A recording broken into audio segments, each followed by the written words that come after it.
Walang taong walang pag-asang magbago. Nasa sayo yun eh.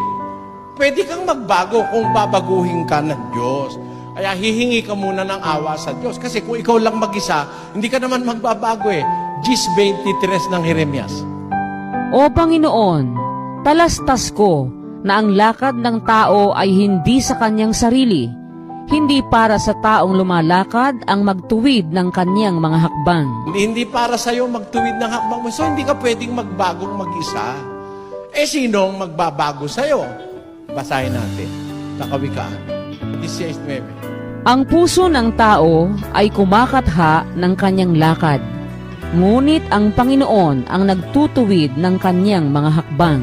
Ang Diyos lang naman ang makakapagbago sa'yo eh. Pati nga puso, pwede niyang baguhin eh. Sa isang talata ng Ezekiel. Bibigyan ko rin naman kayo ng bagong puso, at lalagyan ko ang loob ninyo ng bagong diwa, at aking aalisin ang batong puso sa inyong katawan, at aking bibigyan kayo ng pusong laman. Kahit matigas puso mo, kayang baguhin ng Diyos yan. Kung sasampalataya ka.